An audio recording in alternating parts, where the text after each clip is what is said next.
Do you read Stephen King? Good news, there's a club for you. The Losers Club. Every Friday, us losers journey through the never-ending wastelands of King's Dominion. We sink our teeth into each of King's novels, dive deep into the lore, and review every adaptation. Even better, we're always having guests over. Thomas Jane, Will Wheaton, Mary Lambert, Mick Garris, the list goes on. So what are you waiting for? Join us as we read on through long days and pleasant nights.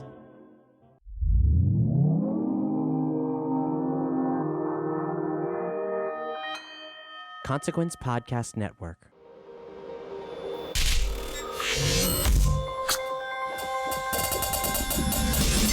Hey, welcome to another edition of Kyle Meredith With. It's an audio interview series presented by WFPK Independent Louisville at WFPK.org, Consequence of Sound, and the Consequence Podcast Network. I'm Kyle Meredith. I should probably say before this that I've got a brand new show on WFPK. I'd been on from noon to 3 for the longest time, for like nearly 10 years, and I've just started a new show that's actually called Kyle Meredith With. It's going to be more specific to what we're doing here. It's the radio version. It's got brand new songs. It's got some anniversary fun, and of course it's got interviews. A lot of the interviews you hear on these series, you'll hear portions of on the new show, so I hope you can check that out, WFPK.org, Monday through Friday at 6 p.m. Eastern. And of course, you can always subscribe to this series anywhere you get your favorite podcasts from. That includes iTunes, Apple Podcasts, Spotify. You can also subscribe on YouTube if you're over there quite a bit. We put out interviews every Monday, Wednesday, and Friday, so why not stay up to date? Hit that subscribe button right now so you don't have to think about it. So I'm Kyle Meredith. Today, my guest is Duff McKagan. You know him from Guns N' Roses. He is back with a brand new solo record called Tenderness. It's tackling a whole lot of important subjects on this record. I mean, basically everything going on in the world right now. We're talking about the dark stuff. We're talking about school shootings and homelessness and the divide that's painted in the media. But it's also all written with a sense of hope, as Duff will tell you after spending years on the road, not only touring the world, but especially touring the country and saying that when you get face-to-face, you realize that it's going to be okay if we can keep getting face-to-face. So he teamed up with Shooter Jennings, and they've produced a beautiful record with all of these thoughts in mind. And Duff and I are going to get into some of those details. We're going to trace it all the way back to his earliest days when he was a kid, and his mom was taking him to rallies and a whole activism culture that was around him in Seattle, and how being a self-proclaimed history nerd has really opened his eyes to what's happening these days. We do talk just a little bit about Guns N' Roses. There's a lot of anticipation building because, as Duff has said in other interviews, they are working on a new record.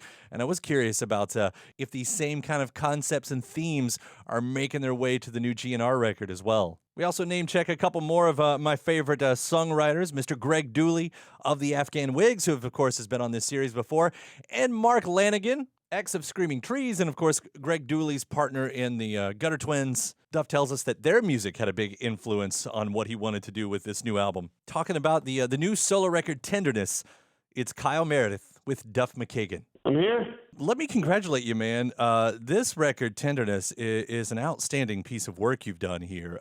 It's an important piece of work, too, because, I mean, with every song being so topical, on top of just kind of being, a great sounding record, it's no small feat what you've done. So congratulations on this. I appreciate that. I mean, it felt important, even like from the outset of writing the first song. It felt like some of the songs really just wrote themselves. I mean, I was being dragged to do something, to write a book, to write a thesis of some sort of my experiences, and it came out as this record. And finding Shooter to produce it, and us just like really meeting for the first time to talk about the record. We've been friends for a long time, but to talk about the songs and the sounds on the record and the austerity of it, just meeting with him that first time really informed me that it was going to be, it was going to have all the right instrumentation and feel to it. I do want to get to the music, and we'll get to that here in a bit too. But as far as the types of the topics that you're singing about here, when did you know it was going to be that kind of record? I mean, when did you feel the calling for this type of record? Oh boy, well, that's a good question. I would say simply after kind of experiencing a friend, this guy who actually set my wife and I up on our blind date back in '96. He's from Ohio. He wrote for Thrasher magazine back in the day, and now he's a campaign manager for different people. He was a campaign manager for Susan's brother-in-law, who was the mayor of Toledo, Jack Ford. But he became the campaign manager for John Kasich during that, so it's October or whatever, September 15, and he said, "Hey, you guys watch my guy. He's really cool. He's like a centrist. He's done so well in Ohio." So I watched the Republican, like the first debate, and I guess that would have been. And I kind of started watching cable news after that. I was watching and I got sucked down the rabbit hole. I was watching all the different cable news, and they started screaming and talking about this divide. And the divide seemed to be this clarion call across the board, political people and cable news people. And I toured the world. I've toured America since punk rock band since '82. So that's a long time, and I'm like, my eyes have been open this whole time, especially since last 25 years being sober and being a columnist and all of this. During a lot of it, my eyes are pretty open to what's going on around me. And I'm like, where's this divide? Is this a sudden thing? And we started rehearsing for the Guns tour, and right before we went out, and my wife was getting a little concerned because I started following the people on the news. I was, on my Twitter, like doing all the exact wrong things to do. And I was waking up and watching cable news, and I read a lot of history, and I'm like, I'd forgotten what I'd read in history, I guess, but not really. I was trying to apply it to what's going on now, and suddenly we went on the tour, and I made this conscious effort to turn off the news, and I did. And I muted everybody I followed on Twitter, and I just went out and experienced.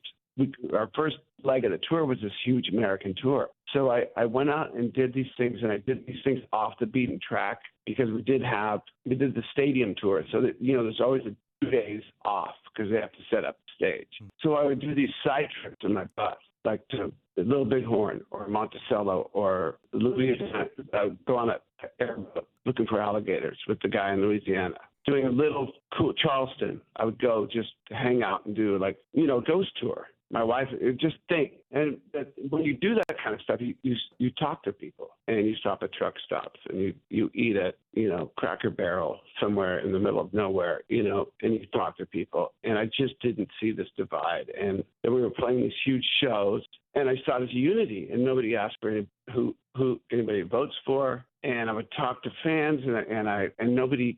Nobody cares who you voted for at these rock shows, and people were just stoked. And then we kind of started touring the world and seeing this same sense of unity. I was still doing all this I call it tourist stuff, but it's not really. I read a lot of history. I'll read books while I'm on the road, and I'll go to the places I read about. So from Auschwitz to Normandy beaches to the Batu caves in Kuala Lumpur, you name it, I go there. And I just started writing these observations about what I was seeing and experiencing, and it was going to be a book, perhaps, but it became this record, these experiences. Well, it's interesting how you've tied them all into the song because, one, it's encouraging, and I agree with you. It's kind of interesting how, in the internet age that, in one sense, it's supposed to open us up to be closer to people, and what it's done is it's sort of catered to this whole anonymous comment lifestyle that has turned out that I sense to be dangerous. But it is encouraging to hear someone that's traveling all around the world, that's in a hard rock band for whatever stereotypes that might bring for what people consider the types of expectations a musician in that scene would be, to still get that sense of, it's not as bad as it's all painted out to be.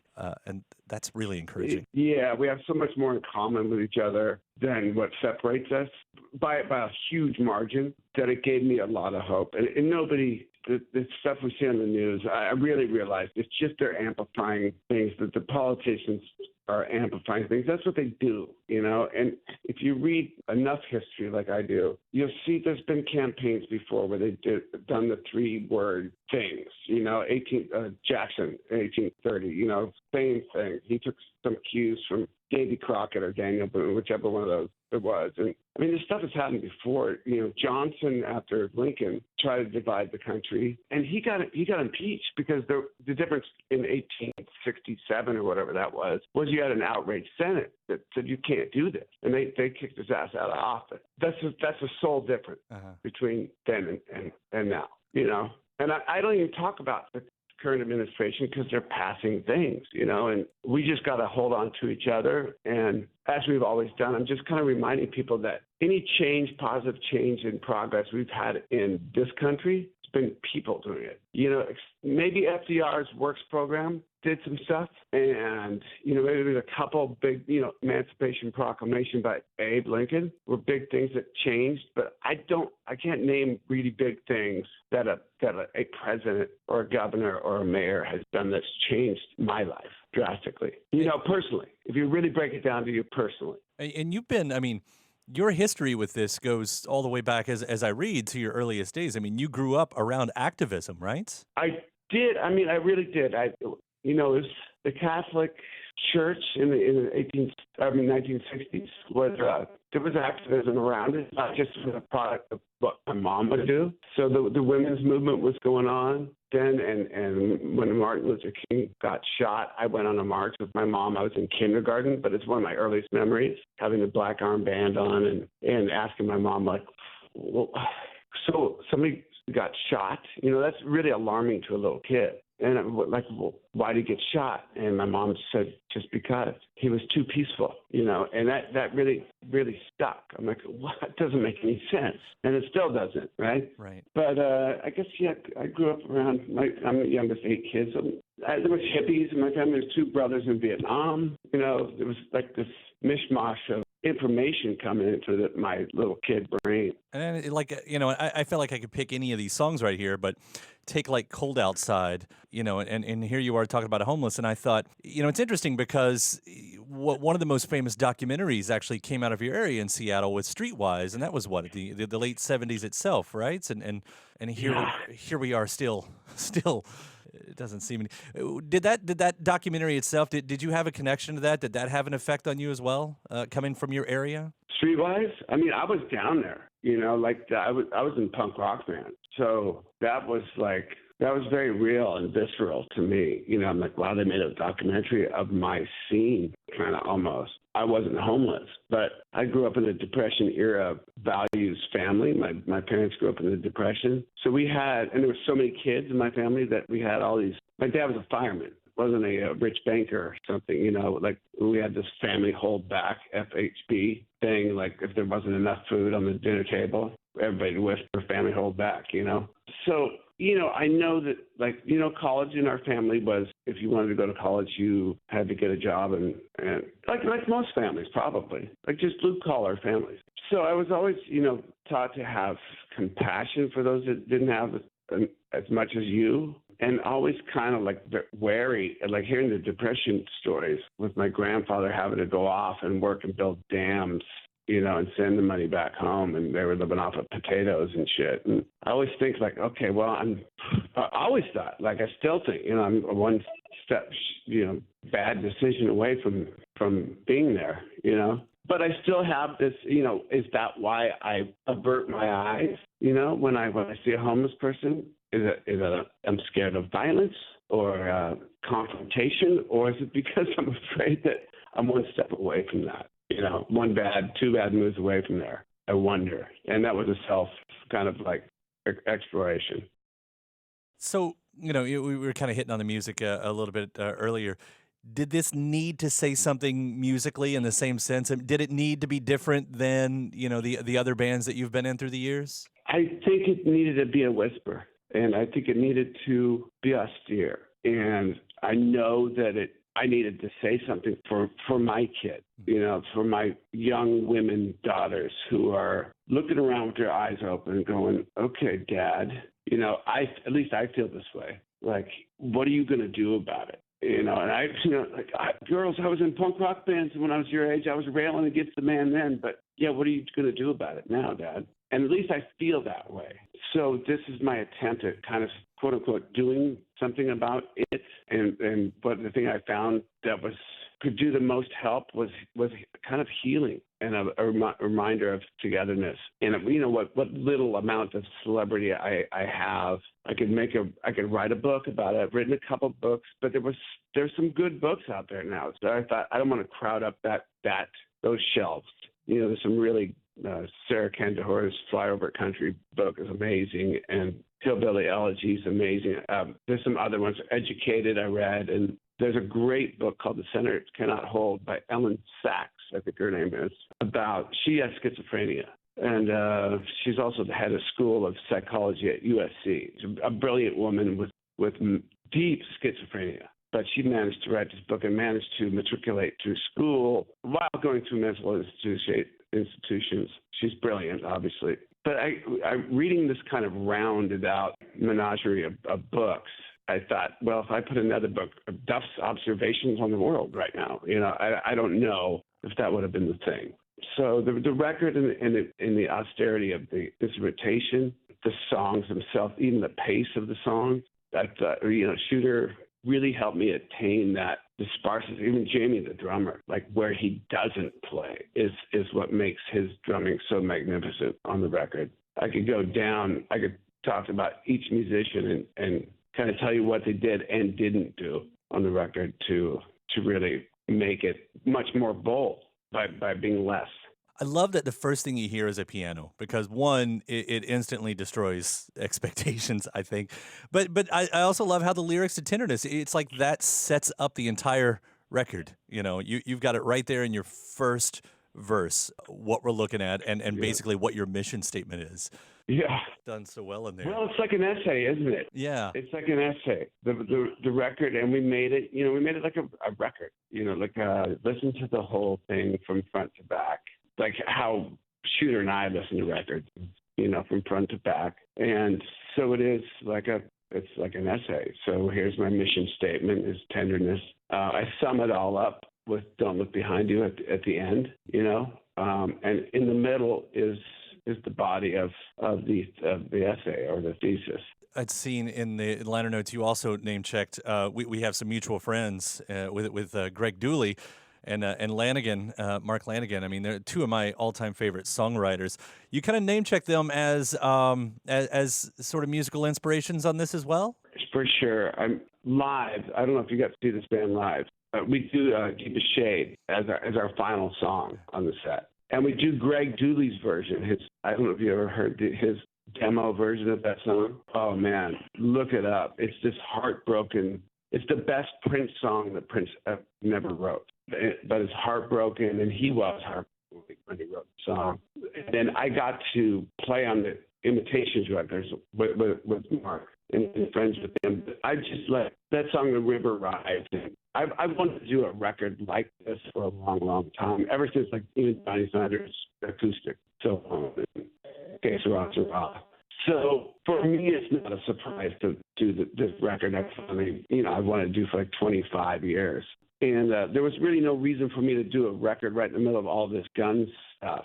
But I just felt it was important. I wrote the songs on the road, on the Guns tour. The Guns tour gave me this opportunity to see all of this stuff, being back together with Slash and actual guys I came up with. And they really have matured into these really strong dudes who I really respect. I was at a place of ease because we were back together. We'd kind of taken care of all of the stuff that was made so kind of public. It's hard to live that kind of life where it wasn't even a beat, just stuff that was public, and for us to sort that out privately and well, and like grown ass men was put a lot of the rest of my kind of soul and life at ease. And I was able to go out and observe and do what I did and write the words that I did. I wrote a lot more words. I was on my way to it. But Dulli and Lanegan, both their music, from Afghan Wigs to Gutter Twins and the stuff, Twilight Singers, that song number 9 is one of my favorite ever songs. I could go on about those two, but River Rise, I told you about that. So I played some of that stuff for Shooter. I said, I want to kind of, this is the mood. It's not like we copied anything or aped any of their songs or anything like that. It's just like that's the mood. You know, your Guns bandmates with the tour happening at the same time. Do they share the similar views with you? And has these similar things had an effect on the record that you all have been talking about? I mean, we talk a lot. I mean, how can you not? If you're a group of people traveling around and seeing, we get to travel to different parts of the world, and traveling as Americans, it's always been, we've done this for a long time, travel the world as Americans. You experience different things. Bush's second term, he got elected a second time. Going to Europe was like, people are looking at you like, really? Obama came in office, and you go to Europe or other places, and suddenly you come as like the returning victor. Like, America is the leader in progressive, culture and democracy. But you get to experience, and this is I'm not even commenting on the current administration. It doesn't really matter, because I've seen so many things pass, from Reagan to Bush Sr., and traveling this whole time. That's a lot of traveling to a lot of administration. So yeah, we do talk about it quite a bit. Well, and again, I'll say, how you've compiled it all into this record with Tenderness is so impressive. But it's heavy topics. I just love listening to the songs too. I mean, and that's the mark of a really great record, is when you can, kind of push that aside if you need to, and just lay back for a nice breezy record. And with Tenderness, you've done that. So Duff, again, congratulations on this. Yeah, we did try to. I tried to write good songs. Like, that's the thing you always try to do. No, I wasn't really setting out to. It became more social, political than perhaps I intended. Perhaps, I was trying to write good songs first and foremost. And once I decided good songs, with Shooter's arrangements and instrumentation, they really just took off. But I did, I think everything hit the right time. Shooter was sometimes things happen, and they're just kind of meant to happen. You don't question it. Move along with it. Well, I'm obviously a fan. So thank you for the music on this. I look forward to what you all got, what you guys have coming up. I know there's a lot of anticipation on that. And thanks for taking the time to talk to me today. You got it. Thanks for having me on. All right, Duff, we'll see you out there. Take care. Okay, cheers. Thanks so much. All right, bye. Bye. Huge thanks. Duff McKagan, the new solo record is called Tenderness, and it's out now. And of course, really looking forward to hearing what that new Guns N' Roses record sounds like. Hopefully, we'll be maybe hearing something by the end of the year. I have no clue on that. That's hopeful, wishful thinking. Hey, thanks to you also for sticking around. And remember, if you've made it this far, you're not already a subscriber to the series, I hope you do hit that subscribe button right now. Again, you can do it iTunes, Apple Podcasts, Spotify, YouTube, wherever you get your favorite podcasts from. And while you're there, please give the series a rating. That's always a huge help, as I'm sure you hear in any other podcast how important that is. It's true. You can also leave a review if you feel so inspired. And even if you don't, just say hi. Just tell me where you're listening from. It's always nice to hear where everybody's listening from. After that, head over to WFPK.org. Again, I got a brand new show. It's called Kyle Meredith With, which, yes, is also the name of this series here. It's at 6 p.m. Eastern, Monday through Friday at WFPK. You can listen online at WFPK.org. And if you search around the webpage there in the studio section, you'll also find some bonus episodes of this series. Consequence of Sound has your music and film news covered. You can also find me at Twitter at Kyle Meredith, Facebook/Kyle Meredith. And that does it for another edition. I'm Kyle Meredith. I'll see you next time.